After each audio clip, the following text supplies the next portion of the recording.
So in our previous class, we discussed 1.26 and 27. Please sing with me. Tatra pashyat sthan partha pitrinnath pitamahan acharya acharyan matulan bhatrin putran potran sakins tatha shvashuran suhridascheva senayo yorapi. 27. तान् समीक्ष्य कौन्तेयः सर्वान् बन्धूनवस्थितान् कृपया परयाविष्टो विषिदन्नियमब्रवीत्. So we will do revision of these two verses through quiz. So first question. Whom did Arjuna see standing in both armies when he looked over the battlefield? So, we talked about different relationships which Arjuna was watching at that time. So, you can name some of those relationships. No need to mention name if you don't remember it. But yes, to whom he saw.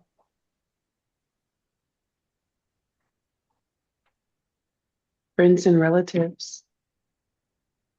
Okay. Yeah, so elders. Who in elders?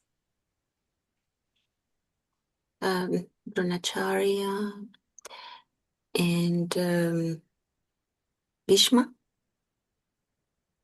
Yes.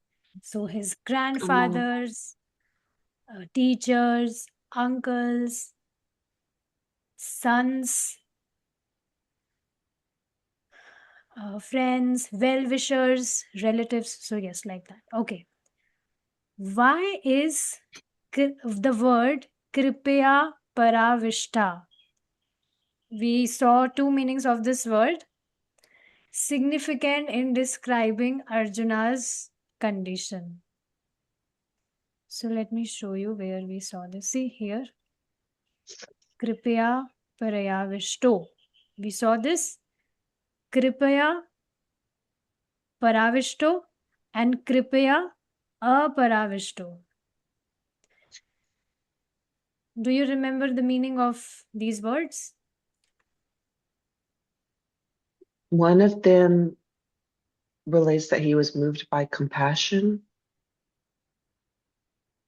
the Kripaya, and then the Avishta, that he was overwhelmed.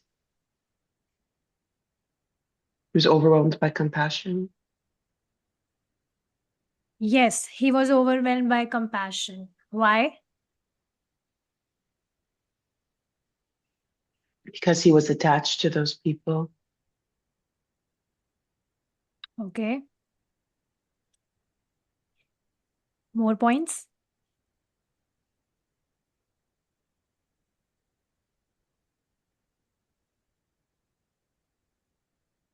Because he was a devotee. And devotee means a compassionate heart. Okay. And also he was contemplating that, oh, these were my loved ones and now they are standing opposite to me to fight with me. So that's why also he was overwhelmed with compassion. Okay, next question.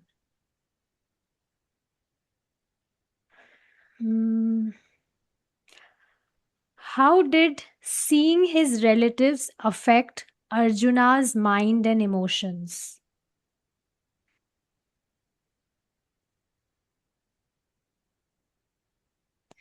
So this is somewhere linked to the question we discussed just before. It's very easy. See, he was emotionally disturbed, plus his determination to fight began to weaken. Earlier, we saw he was ready, he was preparing his bow to fight. But now, after seeing his relatives, his determination to fight was becoming weaker now. And what kind of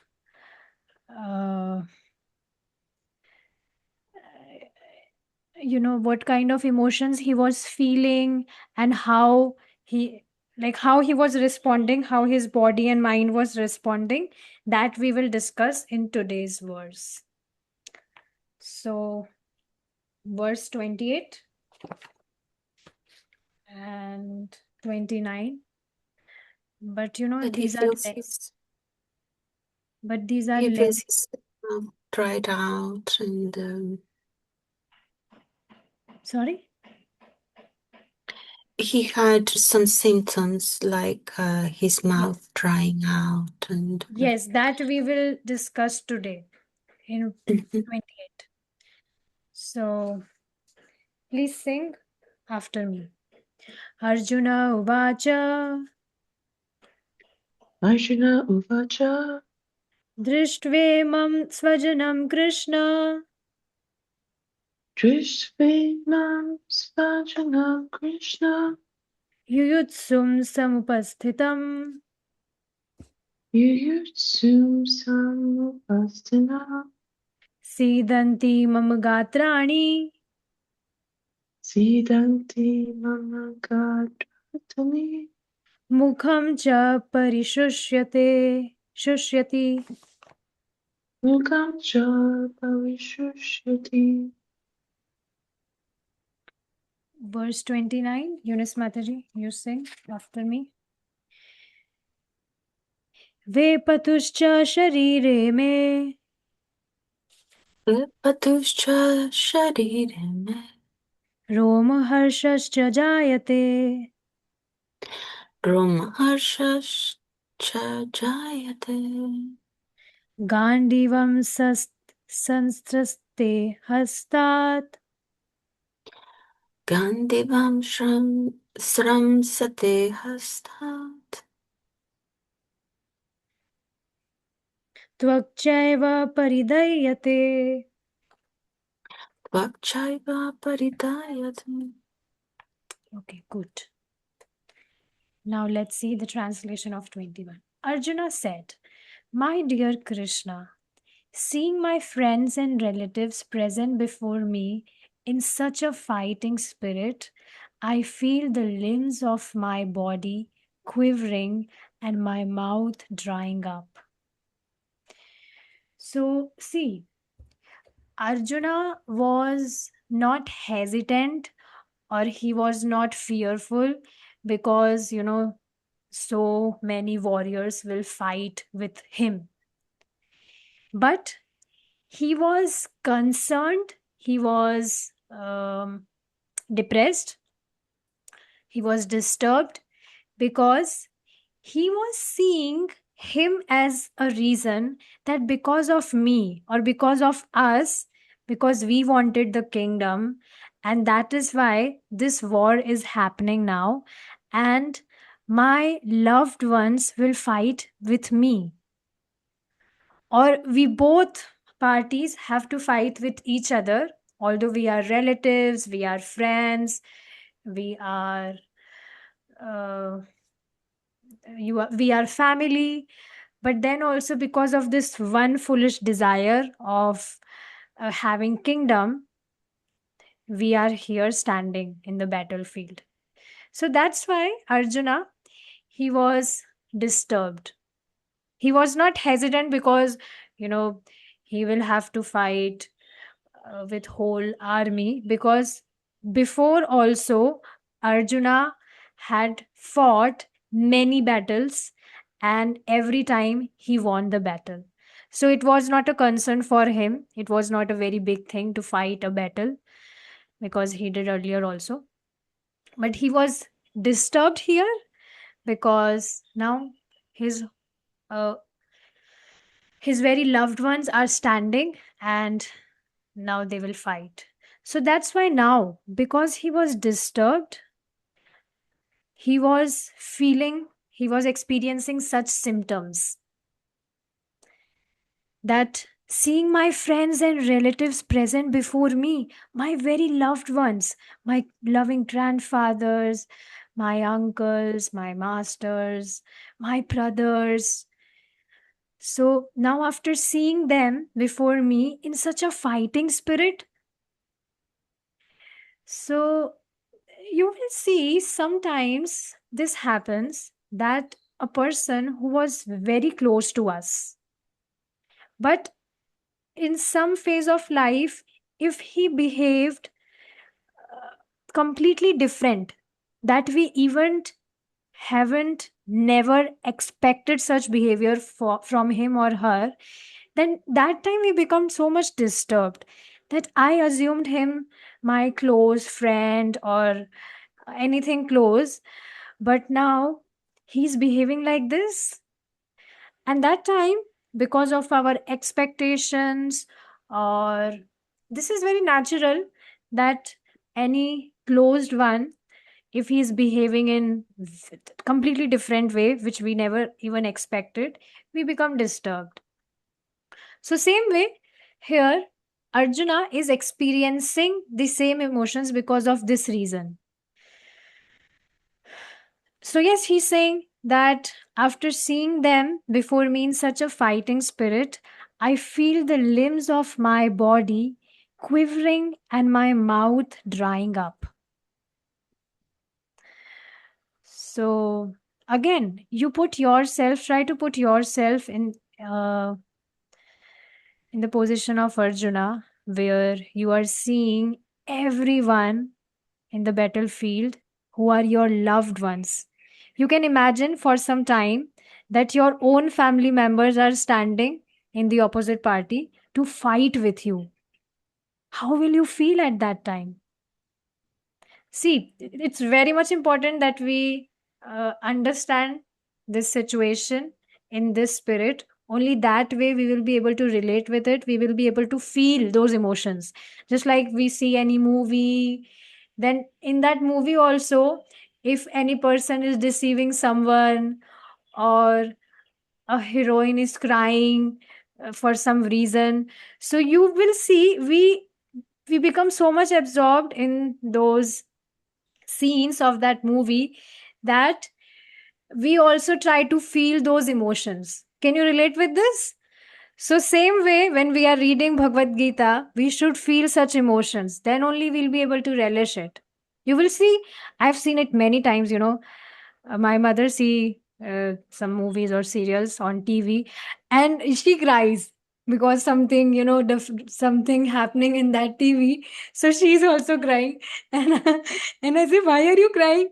This is all false. Whatever you are seeing on TV, there is no reality. Uh, you know, chances are that that actor might be enjoying some party somewhere. He's not suffering in that movie. It's all false. But then also because, she's so much absorbed, or any person, if he's so much absorbed in the movie, so he also starts to feel those emotions.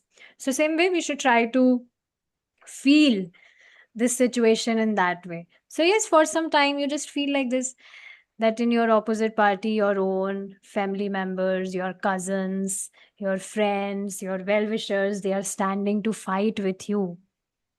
You will also feel similar to Arjuna if you they were very close to you and you were always in a good and positive and basically loving spirit with them. So, yes, he's saying, I feel the limbs of my body quivering and mouth drying up. My whole body. Okay, so there is no purport of 28. Purport is there. So maybe. Hmm. Any man who has genuine devotion to the Lord has all the good qualities which are found in godly persons or in the demigods. This is very important.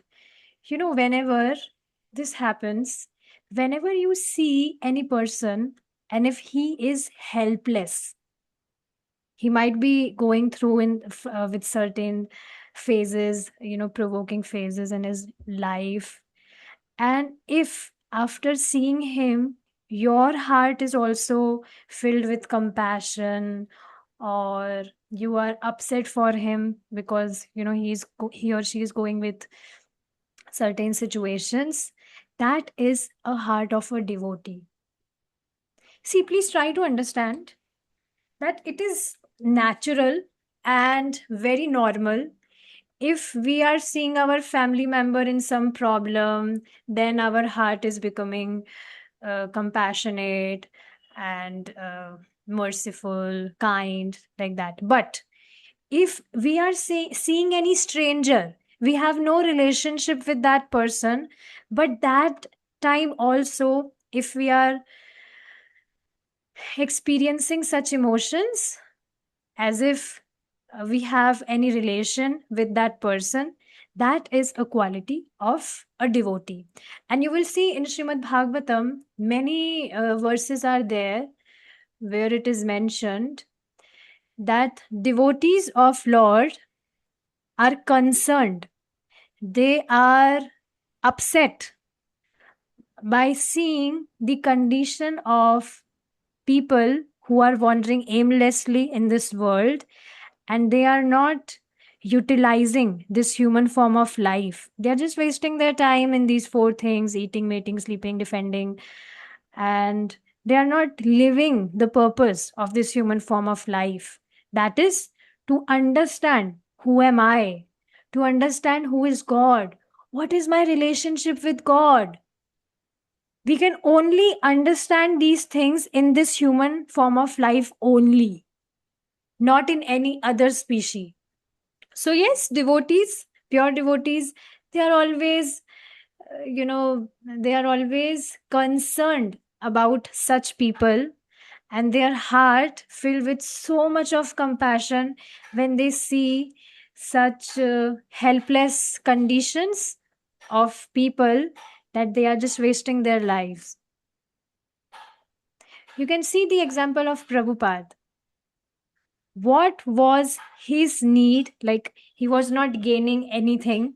In fact, it's mentioned, you will read it. Like, when Prabhupada went to America, first of all, he had no money at that time because he was not working, he was not doing any job. He was a sannyasi, a renounced person. Plus, he was actually hankering for this desire to preach this knowledge of Krishna consciousness, because he was seeing people in India also, that they were wandering aimlessly, they were wasting their time, and they were not studying scriptures, or they were not basically living the purpose of this human form of life. Then what to say of West? People even don't know what is God. I'm not saying who is God. You will see many people in your countries, they even don't know what is God. One girl from Europe, so Prabhupada was lecturing, he was giving a lecture, and he was mentioning about God, this, that. So a girl she was from Europe, and she asked, Swamiji, what is God? So she even didn't know meaning of God, what to say of who is God. Also, when Prabhupada, when he was preaching, he was holding lectures. So he used to tell about Kṛṣṇa. So people even didn't see a photo of Kṛṣṇa. They were not imagining how Kṛṣṇa, what kind of person is Kṛṣṇa, or who is Kṛṣṇa. They didn't know this. So you will see Prabhupada knew it, the condition of the people in West, but he was hankering to preach. And you will read this in Prabhupada Leelamrita, that how he put lots of efforts, but every time he was facing lots of disappointments, because no one was ready to help him. People, his god brothers means just like his spiritual master is Srila Bhaktisiddhanta Saraswati Thakur, and just like his master is Srila Bhaktisiddhanta Saraswati Thakur, so Srila Bhaktisiddhanta Saraswati Thakur had other disciples also. Are you getting? So those disciples are the god brothers of Srila Prabhupada. So his god brothers was thinking that this preaching in West, this idea of Prabhupada is useless. It's something throwing throwing hands and legs in the air. Means it makes no sense to think that one can do this thing, to go in West countries and preach about Krishna. It's not very easy. It's very difficult. So that's why, people, god brothers of Prabhupada, they didn't help Prabhupada for this. But then also because Prabhupada was completely dependent on Krishna, he somehow, he was keep on meeting with different people, rich people who may help him to reach West, especially to America. He wanted to start from America because you know what? In India, people, they follow Americans. They want to do whatever Americans are doing. So Prabhupada's thought, if people in America will become Krishna's devotees, then it would become easy for people in India to accept Krishna consciousness because they are actually copying or following Americans. Yes, this is very true. Even, I was also so much absorbed in the thoughts that, oh, someday I will go in America and I will settle there. I will do a nice job there. Yes, people are so much absorbed in the thoughts to settle in West countries. And West countries are called developed countries. But developed in what? Developed in these material things, or developed in these four things: eating, mating, sleeping, and defending. So yes, even one person, he was in college, he was saying that, oh, I wish I was born in West. I mean, he was blaming his birth, that, oh, why am I an Indian? He was blaming himself. So you will see how people are so much ignorant. On the other hand, Prabhupada tells that people who are in India, who are Indians, who born in India, they are very dharmic. They are very religious. So it's a benediction to get birth in India. Anyways, so yes, we were talking about a genuine devotion to the Lord has any man who has genuine devotion to the Lord has all the good qualities. And yes, this is very true that as we practice bhakti, all the good qualities, we will develop all the good qualities in time. Krishna will give all the good qualities. But it's important that we hear about those good qualities, which are found in godly persons or in the demigods. Yes.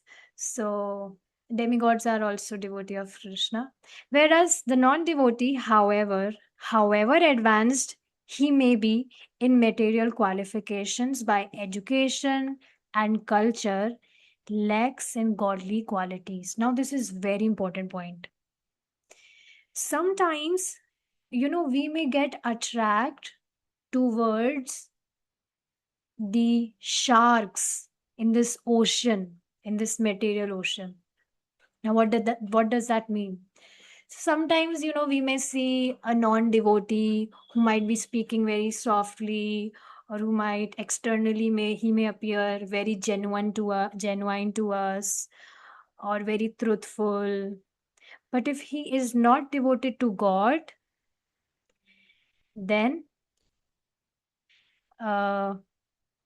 he is not a very nice person. He lacks, see what it's written, however advanced he may be in material qualifications. So material qualification is not only the degrees we get in material studies. Material qualifications means also these external qualities which a person may have. He may be truthful, he may be very soft spoken, soft hearted also. But if he is not devoted to God, then he is actually not a nice person. You know why? Because any person who is not devoted to God, he is devoted to his senses. And as soon as there would be any hindrance to his sense gratification, he may immediately exploit you or any person. He is helpless to gratify his senses.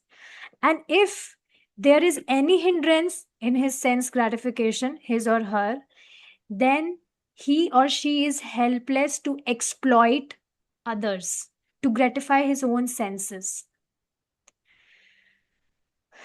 But on the other hand, you may see a devotee, and however, a devotee externally, you may see he or she may have some bad habits.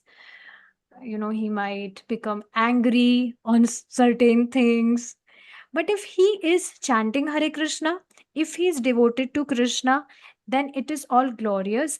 And soon he will also develop all these qualities. These qualities are, side things.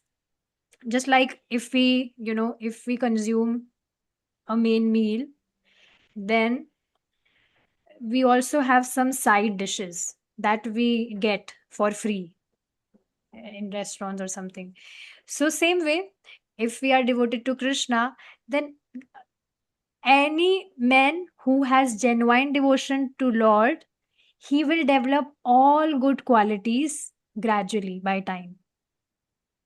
So basically, what I'm trying to tell here, basically what Prabhupada is trying to tell here, we should never associate with non-devotees because it's very dangerous for our bhakti.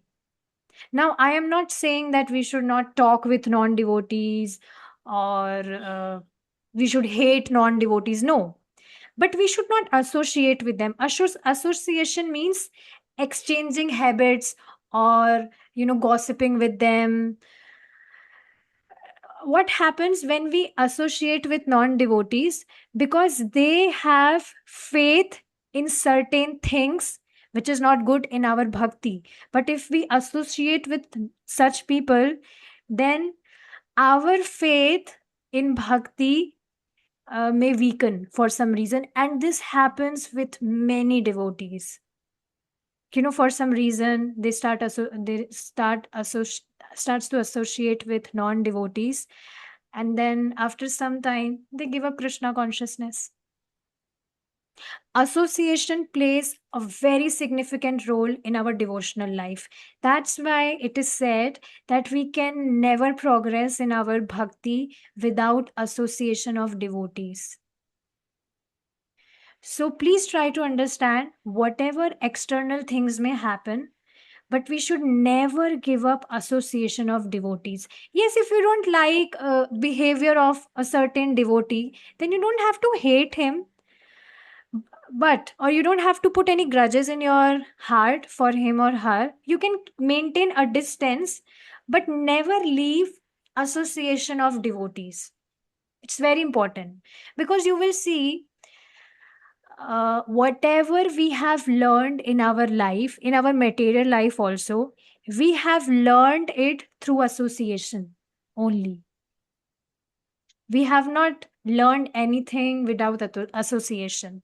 Whatever we have learned so far, whatever skills, or you are able to speak, you are able to cook, whatever things you are doing, you were able to do it because you took association. So it's very much important that externally any person may look anyway, but if he's not devoted to God, then it's not a good idea to associate with that person. So, yes, I'm reading this again. Any man who has genuine devotion to the Lord has all the good qualities which are found in godly persons or in the demigods, whereas the non devotee, however advanced he may be in material qualifications, by education and culture, lacks in godly qualities.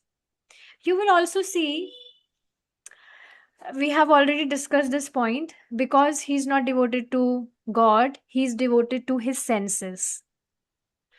And because he's devoted to his senses, his only agenda is to satisfy or gratify his senses.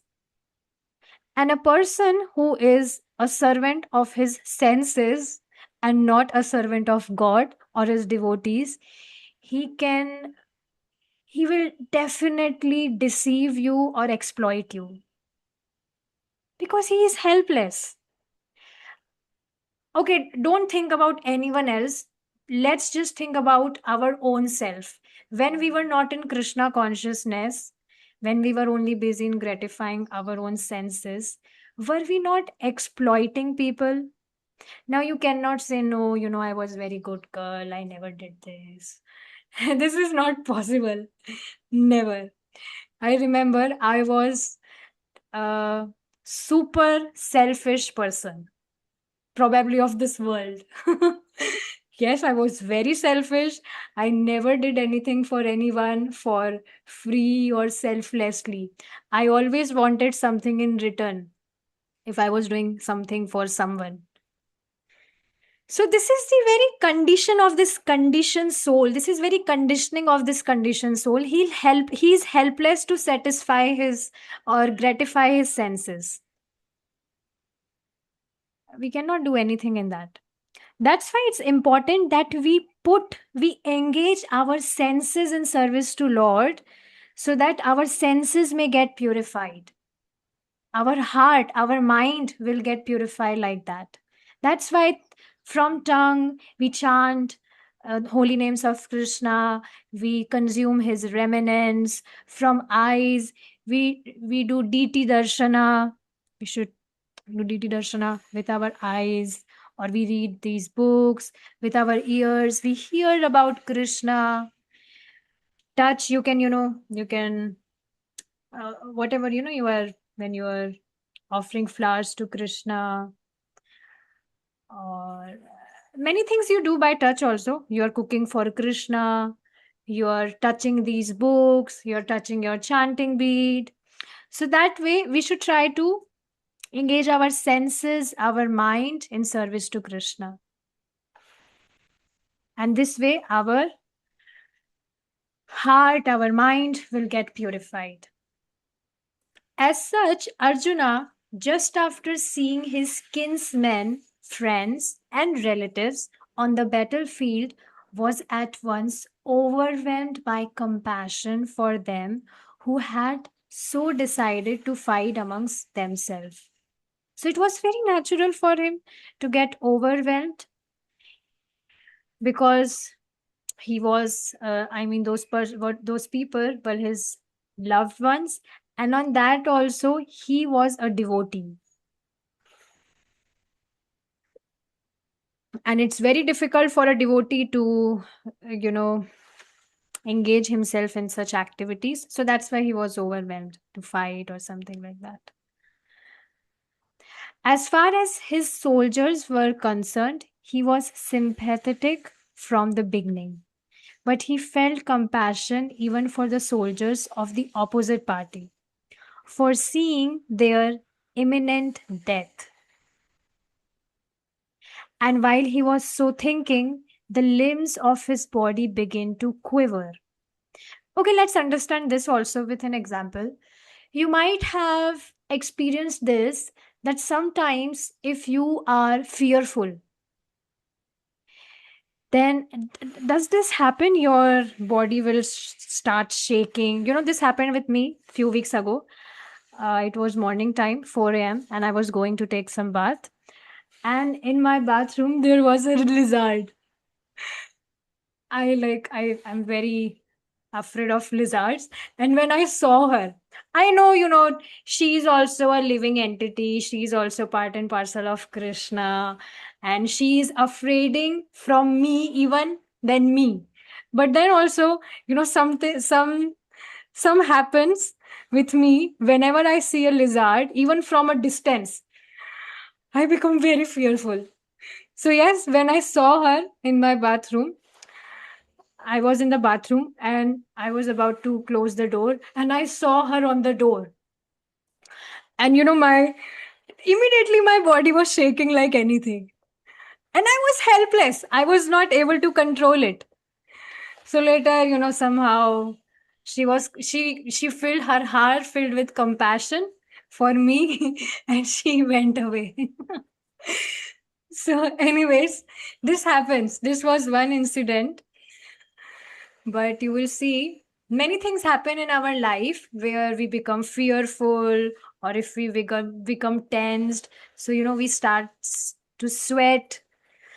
So, yes, same thing when Arjuna was seeing everyone, he was overwhelmed because he was foreseeing their imminent death. So, if I explain it further, suppose someone is there who was very close to you, but now he or she is sick, he's diseased for some reason, and doctor has also said that he will not be able to help. So that time also we will become concerned, we will be disturbed that, oh, she was very close to me, but now she is diseased and soon she will left her body. So yes, same thing Arjuna was seeing, not only death of one person, but he was foreseeing death of everyone gathered to fight in that battlefield. So now you can see, while he was so thinking, the limbs of his body began to quiver and his mouth became dry. He was more or less astonished to see their fighting spirit. So see, Prabhupada is explaining here that he was not hesitant to see that they will fight with Arjuna, but he was astonished to see that how poor we are. We are fighting with our loved ones just for the sake of kingdom, for some such material property. So he was astonished to see their fighting spirit. Practically the whole community, all blood relatives of Arjuna, had come to fight with him. This overwhelmed a kind devotee like Arjuna. So see, you will be able to relate with this even more when after some years, if you keep on doing, practicing your devotional activities, and when your heart will become soft. This happens, just like yesterday only, there were some people in the neighbor, and they had a rocket. I mean, not rocket, what we say, badminton, Fireworks? badminton racket. Yes, not Badminton. rocket, Okay. racket, No racket. racket. Right. Yes, they had a racket, and from that racket, you can kill mosquitoes. Do you also have these types of rackets in your country from which you can kill mosquitoes? So it's shape of a Oh, electric yeah, we racket, call it like a and when swatter. you do like this, then you can kill the mosquitoes. And they were killing mosquitoes, and that time I was feeling very bad. It's very bad. We should not do this. Even if we see any mosquito or any flies, we should never kill those, because they are also living entities and they are also fragmental parts of Krishna, just as we are. It's just They are in different body. Please give me 1 minute. I need to plug the charger. 1 minute. Sure.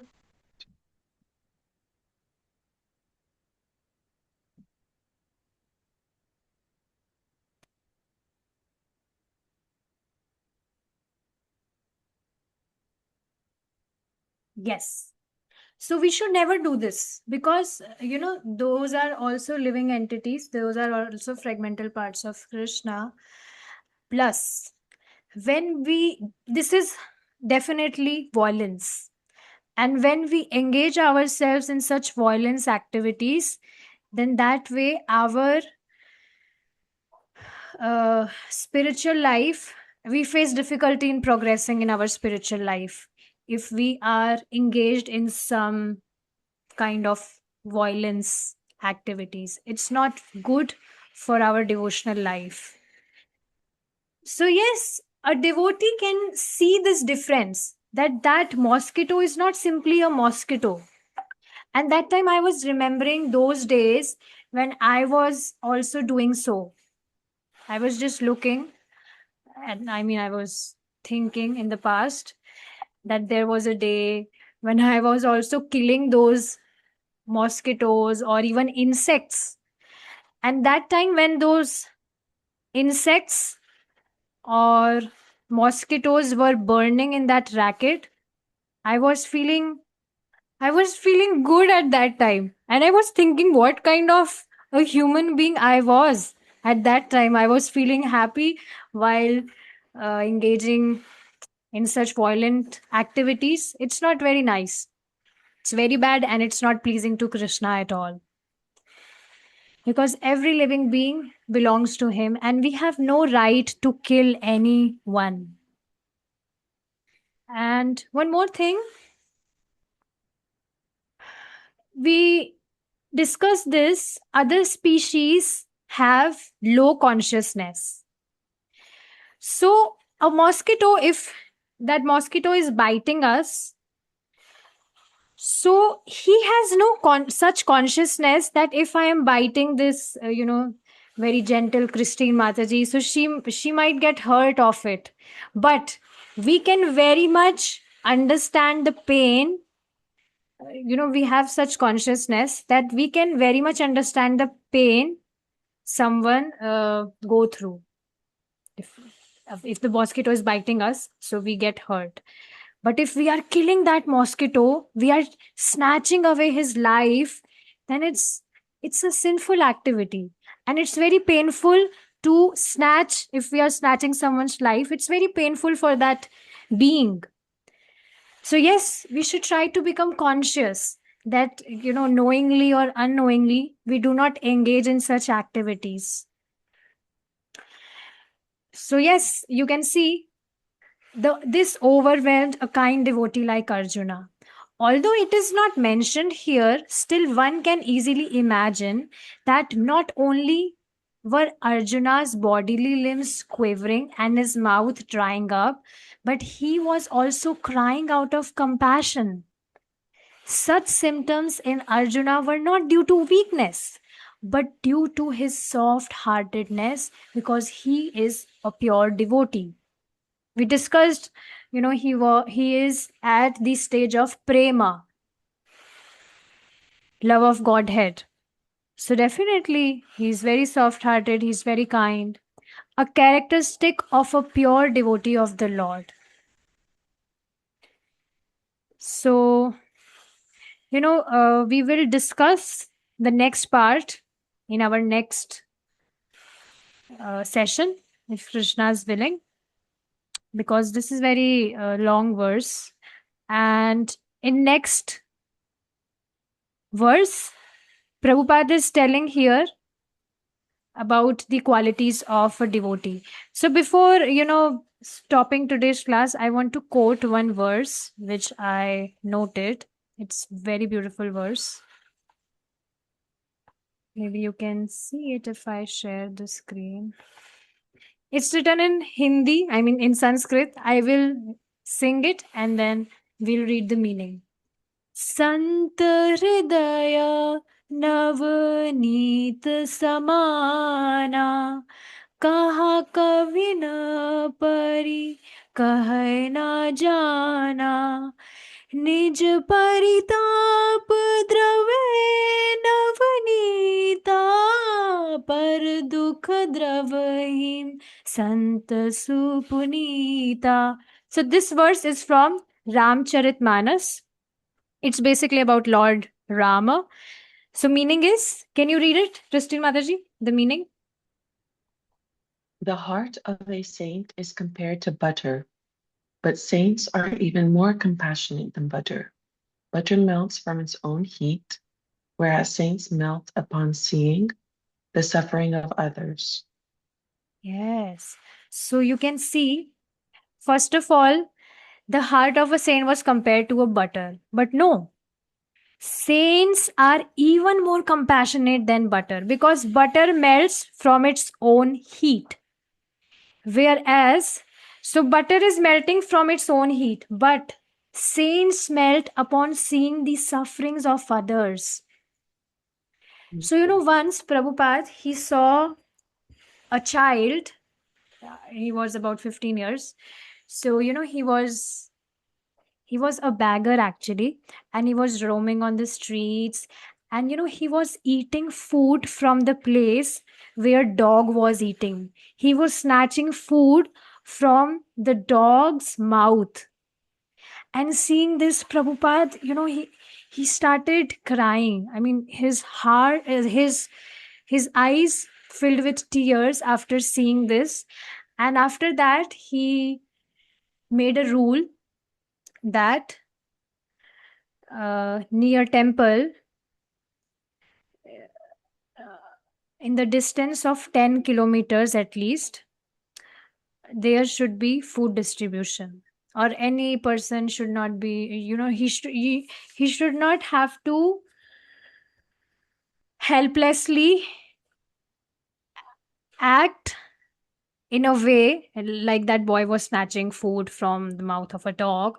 So person should not act in a way. So we should try to distribute prasadam nicely. So yes, this is the heart of a devotee, which melts upon seeing the suffering of others. So now how we can apply this to our lives?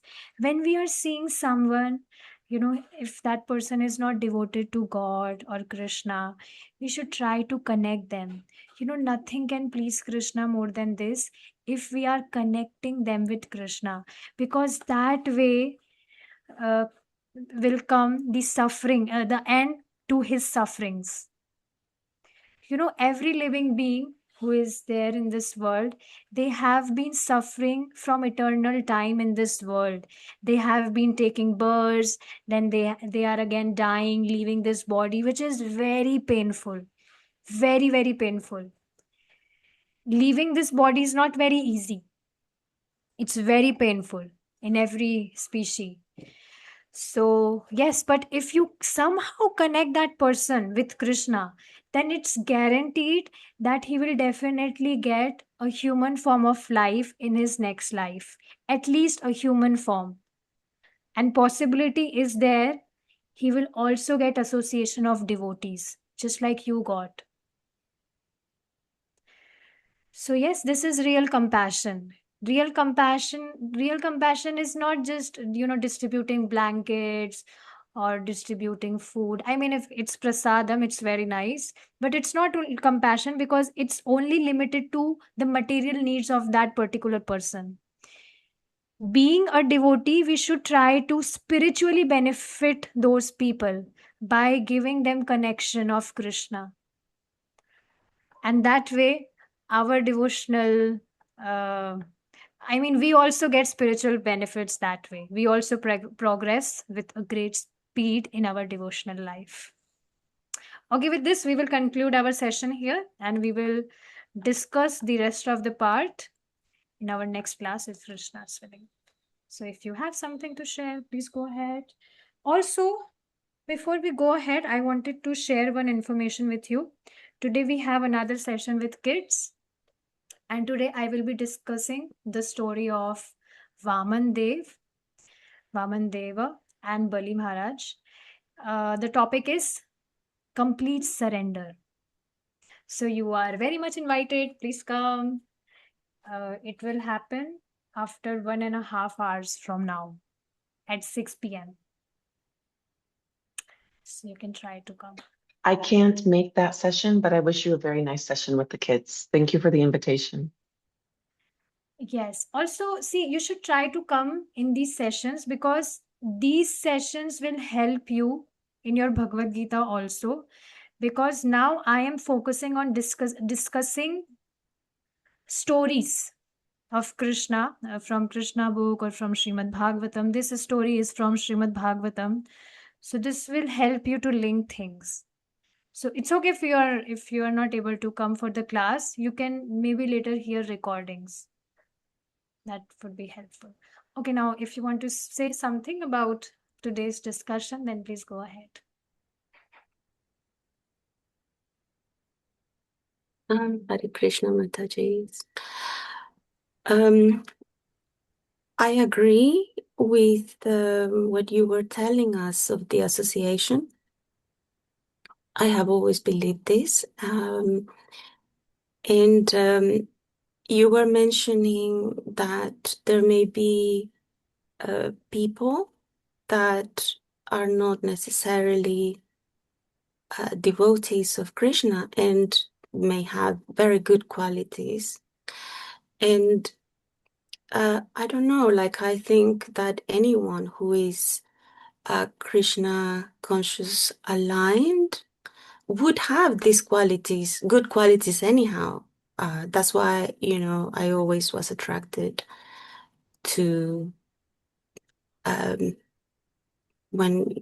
whether it was at the temple or near the temple or events or anywhere. And I knew some devotees, I met some devotees. There was something that you can't explain. You can't see it physically, but there's something that the devotee, a true devotee, is radiating. And so I think naturally would have very good qualities, a devotee. But I have a question because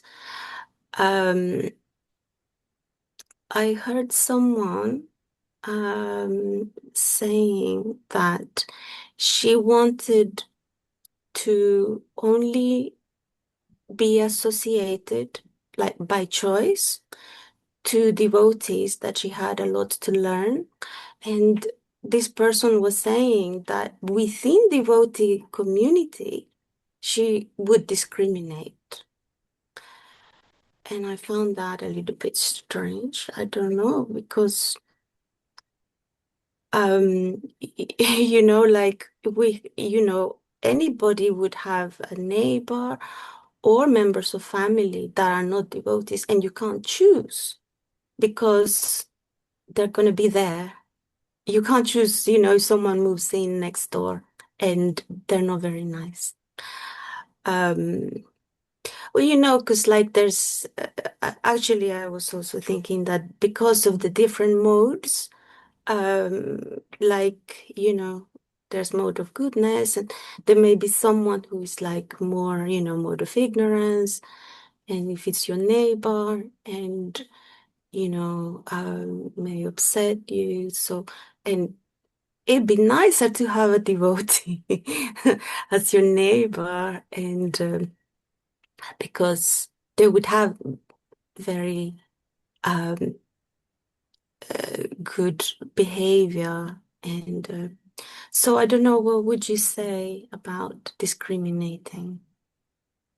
See, the important thing we need to understand is we all are on the path and it's a journey. We are not devotees yet.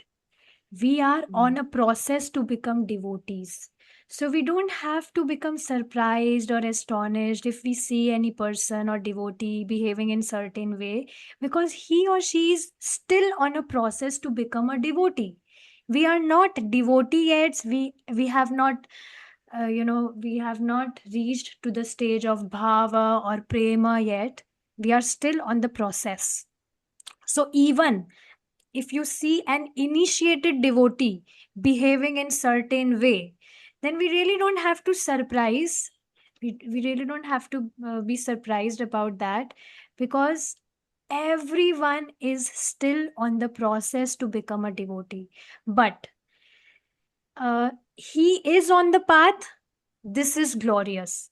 Otherwise, it takes millions and billions of times for people to become or to devote himself to Krishna. Please remember this thing. But if he is on the path, you will see there will be devotees of different behaviors, different kinds. But we all are on the process. And as we are serving Krishna, we are progressing every day. So yes, I hope I answered your question. We all are on the process and we are becoming devotee. We are not devotees yet. Aspiring devotee. Exactly. Yeah. Because Thank if you. we were a pure devotee, then we were right now playing with Krishna in his abode. We were not here in this material world. So yeah, this is very important to understand. Thank you.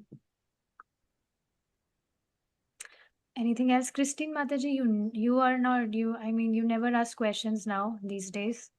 So there might be two cases. Either you understand everything, you're very genius, or you might not be understanding anything. So I was contemplating on this, that what is the reason, because earlier you were asking so many questions, Mataji, what is this? What is that? This, that, this. But now these days you are quiet. Mm. So Yes, I think I need a lot of processing time. okay. But anyways, I'm happy that you are hearing every day. And again, don't take it otherwise. You are understanding everything because that's why you are attending quizzes every day. You are the one who is answering the quizzes. Okay, so with this, we will conclude our session here. Thank you so much for joining, and we will meet in our next class, which is tomorrow, if Krishna is willing. Hare Krishna. Srila Prabhupada ki jai. Hare Krishna. Bhagavad Gita Jai. ki jai. Jai.